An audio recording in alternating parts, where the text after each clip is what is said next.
Previously, Arin wandered onto a floating barge full of rich people, made some friends, took some drugs, and talked to some plants.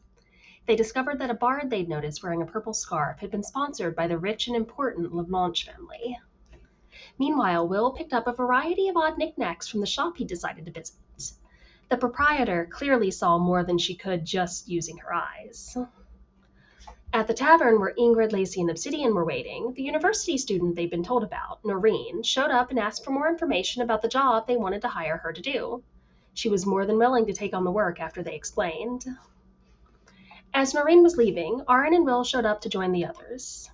Will showed them the various oddities he'd bought, and each of them picked one. Arin filled them in on what they discovered with the bard wearing the purple scarf, and the group made their way southward to try and be there when the barge reached its destination. The group saw the bard, Tia, heading away after finishing her last performance of the day. Arin and Will followed her, managing to pull her aside for a talk, and Will managed to lie his way through the conversation for a while, although eventually his luck came to an end. Lacey headed in that direction as well, trying to stay at a distance so that she could continue following Tia once the others were done. Meanwhile, Obsidian got bored and started following a random pickpocket they noticed, much to Ingrid's irritation once she realized that she'd lost sight of them. The group eventually met up again at the inn they'd been originally planning on heading to that night, mostly locating Obsidian by listening for the sounds of chaos.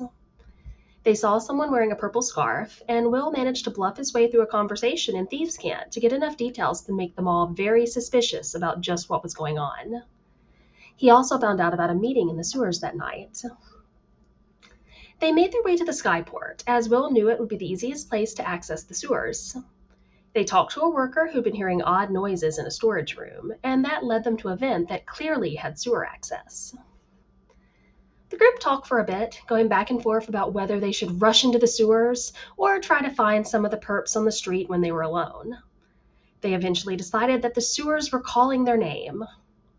Ingrid went to open up the entrance to the vents, and the group got ready to head into the sewers for what Obsidian hoped would be a bloodbath and the others hoped wouldn't.